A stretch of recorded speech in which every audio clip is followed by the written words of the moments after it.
Bismillahirrahmanirrahim. Assalamualaikum warahmatullahi wabarakatuh. Alhamdulillah rabbil alamin wassalatu wassalamu ala asyrafil anbiya'i wal mursalin sayyidina Muhammadin wa ala alihi washabihi ajma'in ma ba'd. Yang terhormat pimpinan Yayasan Wakaf Bumi, dan saya lihat di belakang Bunda Profesor Dr. Haji Masrur Mukhtar, ada pengurus yayasan, ada pimpinan pasca, dan ada Pak Rektor Fajar, Universitas Fajar, dan seluruh hadirin dan hadirat yang insya Allah dimuliakan Allah, tidak menyebutkan satu persatu. Yang terhormat pengurus, ketua umum, pengurus Dewan Dakwah Islam Indonesia, Pak Prof, tanya baru pulang dari Kolaka Prof ya, Alhamdulillah, karena pesawatnya tidak kena rudal. Ya. Para guru besar dan hadirin dan hadirat. Ya. Beberapa waktu lalu sebagai ketua IMIM ada sejumlah mubalik tanya ke saya, Ustaz, ada masjid, kalau kita datang ke sana saya segan. Bilang, kenapa segan? Bilang, pokoknya kalau sudah selesai ceramah langsung dikonfirmasi. Saya bilang bagus itu. Karena kita sebagai mubalik, ya jangan hanya menyampaikan saja, perlu ada feedback dari jamaah supaya kita bisa meningkatkan diri. Kalau kita dikritik ya itu bagus supaya kita bisa meningkatkan dakwah kita. Ya jangan selalu merasa benar saja gitu ya, tapi melakukan perbaikan. Saya bilang kalau saya justru sangat salut di masjid kita ini gitu ya, karena terutama memberi peluang kepada generasi muda ya. Saya lihat fotonya ketua panitia amalia anak muda ya, yang MC dan seterusnya. Yang hubungi saya juga Muhammad Fadil ya, masih muda, dan itu saya kira sangat bagus bagi masa depannya, karena saya pribadi juga dulu di kampung aktivis masjid waktu muda ya, dan itu memberi motivasi yang besar. Ya, bahkan sampai ikut lomba pidato dan juara di kampung. Kemudian diutus di kabupaten, juara lagi.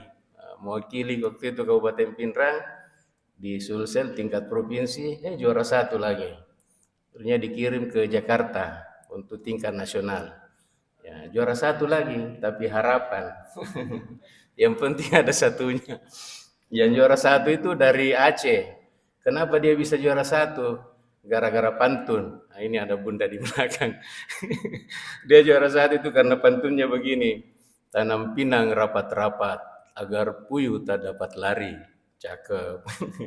Jawablah salam dengan semangat, agar nampak lebih islami. Jadi itu jamaah hadirin bergemur itu menjawab ya. Rupanya Dewan Juri sangat terkesan dan dia juara satu gara-gara pantunnya. Yang juara dua dari Kalimantan, perempuan. Kenapa dia juara? Ya pantun juga. Pantunnya begini.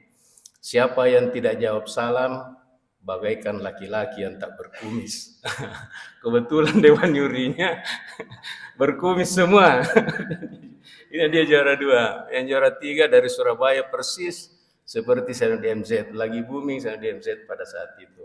Nah, juara harapan satu dari Sulawesi Selatan. Nah, inilah yang berdirinya apa? Bapak Ibu sekalian, itu adik-adik yang remaja teruslah berprestasi, dan ini saya lihat digitalnya sangat bagus ya. Baik, tema kita menarik tentang literasi digital Islami sebagai sarana dakwah. Nah, ini bagus sekali masjid kita karena ada temanya. Karena di masjid lain itu kalau tidak disebut tema, itu anak-anak yang punya tugas amalia Ramadan itu dikejar sampai di mobil kalau pulang mitarwi. Ustaz, apa tadi judulnya? Nah, kalau masjid kita ini bagus, tiap malam ada judulnya ya. Ya, di tengah banyaknya informasi sekarang ini tentang perang ya di Timur Tengah, terutama Iran dengan Amerika Serikat, Israel. Ya, kalau kita lihat ini eskalasinya sudah hari ke-9 barangkali ya. Kira-kira nanti siapa yang menang ini Prof. Andi Tamsin? Ya, apakah Amerika atau Iran? Banyak pengamat mengatakan ya kewalahan nanti Amerika karena jauh tempatnya. Apalagi dia punya pangkalan militer sudah dibom semua, jadi biaya sangat tinggi gitu. Tapi kalau saya, mari kita berdoa semoga cepat damai, ya, dan jangan sampai ada yang pakai nuklir. Ya, tadi Ketua Umum DI Prof. Sari Malong bilang ada lagi senjatanya Ustaz yang lebih mematikan lagi. Jadi orang bisa langsung hilang. Saya bilang Masya Allah. Ya. Mudah-mudahan itu tidak berimbas ke kita. Baik Bapak Ibu sekalian, karena singkat, protokolnya tadi bilang jangan lama-lama maksimal 20 menit. Ya, saya hanya ilustrasi saja, di kampung ada seorang ustadz di majelis taklim itu ceramah tentang pentingnya dakwah di era digital. Dia bilang begini, ada ustaznya itu, bahwa dakwah sekarang itu bukan hanya di mimbar dan di masjid saja, tapi kita bisa berdakwah di media sosial, di YouTube, di WhatsApp, di TikTok, dan berbagai platform media sosial. Tiba-tiba ada jemaah yang polos angkat tangan, dia bilang, Ustaz, kalau begitu mau balik sekarang, Ustaz itu bukan lagi Ustaz mimbar saja di kampung, tapi juga Ustaz online. Ya, Ustaznya bilang, oh boleh, tidak apa-apa ya. Dan memang betul bahwa, tapi harus diingat, jangan sampai lebih banyak buka Google daripada buka Al-Quran, ya, dan kitab-kitab para ulama, ya, karena kitab-kitab ulama itu al-ulama warasatul anbiya, para ulama itulah pewaris Nabi. Ya, tetapi memang kemajuan di Google luar biasa, apalagi artificial intelligence. Baru-baru ini pimpinan Google itu silaturahim dengan Rektorat UNI dan menawarkan satu program untuk kemudian dilatihkan kepada sivitas akademika UNI, khususnya dosen, ya. Karena sekarang ada programnya, banyak mengembangkan artificial intelligence. Ya, mereka sebut ada satu program yang namanya Notebook LM.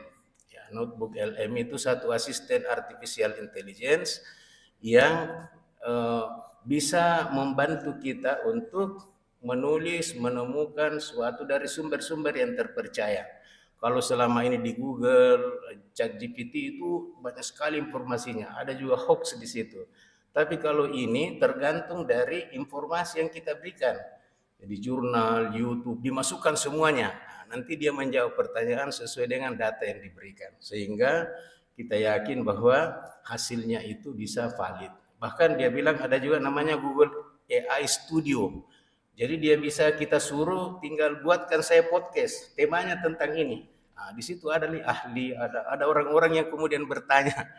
Jadi itu sangat-sangat canggih sekarang ini, luar biasa. Ya bahkan beberapa waktu lalu Prof. Hatta Patta, mudah-mudahan beliau sudah sehat ya. Beliau sementara mengajar di kelas, yang lain serius, tapi ada satu mahasiswa yang main laptop saja. Nah, sampai Prof. Hatta dia bilang, kamu ini tidak perhatikan saya, ya. Kenapa kamu hanya sibuk di laptopmu? Mahasiswa itu berkata, maaf Prof, bukan saya tidak memperhatikan. Saya hanya lagi mengecek teori-teori yang Prof itu jelaskan, apakah sesuai menurut AI atau tidak.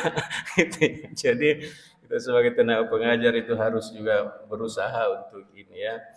Karena itu Bapak Ibu sekalian, kembali kepada Ustaz di kampung tadi, ada kemudian remaja berkata, angkat tangan. Dia bilang, Ustaz, saya juga sekarang sudah berdakwah melalui media sosial.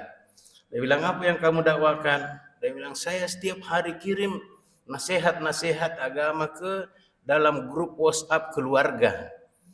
Ya, oh bagus itu kata ustaznya. Bagaimana responnya keluarga? Anak muda itu menjawab, ya setiap saya kirim nasihat, mereka langsung membalas. Bilang, oh bagus, oh, kalau begitu. Apa balasannya? Penasaran ustadznya. Ya mereka membalasnya, mereka bilang, admin tolong keluarkan dia dari grup. Ya, karena mungkin yang dia upload itu banyak menyinggung gitu ya, dan seterusnya. Ya karena itulah ustaznya menjawab, karena memang kita berdakwah harus bijak ya. Niatnya baik untuk menyampaikan kebaikan-kebaikan di grup-grup itu, tapi tidak semua orang bisa menerima dan jangan sampai orang kemudian lari. Padahal Dalam Al-Quran Allah sudah menuntun kita dalam Quran surah An-Nahl ayat 125. A'udzubillahi minasyaitonirrajim. Ud'u ila sabili rabbika bil hikmah wal mau'izatil hasanah wajadilhum billati hiya ahsan.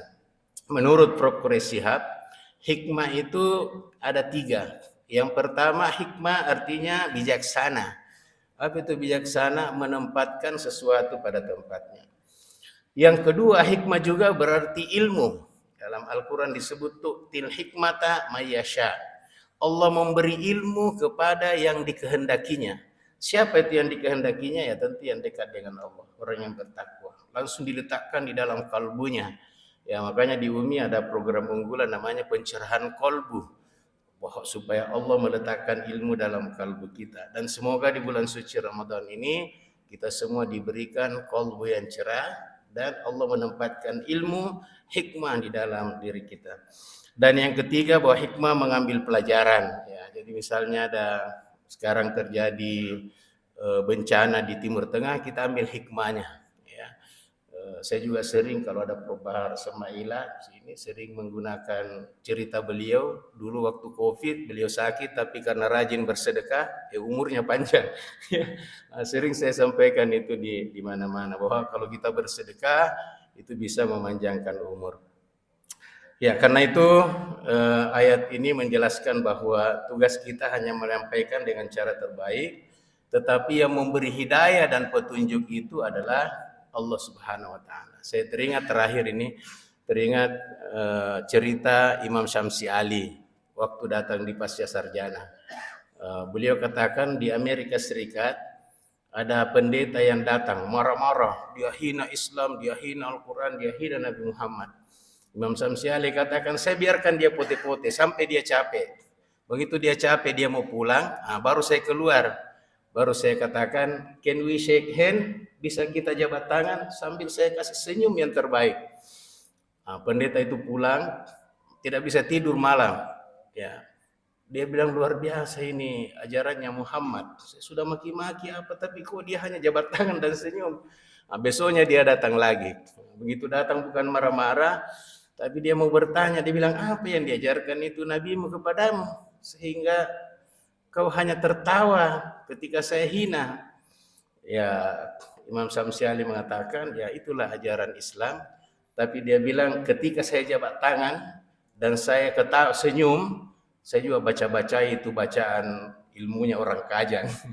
Sehingga dia gemetar katanya gitu. Ya, tapi alhamdulillah akhirnya dia belajar Islam, kemudian mendapatkan hidayah dari Allah Subhanahu wa taala, dia masuk Islam dan membantu Imam Syamsi Ali di Amerika. Karena itu literasi dakwah Islam ketika kita berdakwah dengan bijak di dunia digital janganlah menyebar hoax, tidak menyebar kebencian, tidak mudah memvonis orang dan selalulah menyebarkan pesan yang menyejukkan. Panjang midi Pak protokol? Masih bisa sedikit? Masih bisa sedikit ya, sedikit ya. Ya, jangan sampai jempol kita ini itu lebih cepat kita tausiah jempolnya daripada akhlak kita sendiri, adab kita sendiri. Karena itu di era digital ini boleh siapa saja boleh berdakwah, tetapi tetap membutuhkan ilmu etika, kebijaksanaan agar pesan Islam rahmatan lil alamin terasa menyejukkan. Demikianlah saya kira ceramah singkat ini dan saya akhiri dengan sebuah pantun. Mudah-mudahan Bunda tidak mengeritik ya sebagai ratu pantun. Bunda Pramansur itu sudah dilantik sebagai ratu pantun oleh Ketua Pembina. Ambil cucian di rumah Desi. Cakep. Rumahnya di Jalan Cendrawasih. Ceramahnya sekian dan terima kasih. Semoga yang jomblo segera dapat kekasih. Amin. Kira demikian, terima kasih sekali lagi, mohon maaf kalau ada kekurangan dan terima kasih atas kerjasama dengan Mubalik Imim selama ini. Mohon kalau ada Mubalik Imim yang terlalu panjang dilapor gitu ya supaya bisa kita tegur. Terima kasih sekali lagi. Allahumma biqil aqwamit thariq, wallahu litaufiq wal hidayah. Assalamualaikum warahmatullahi wabarakatuh.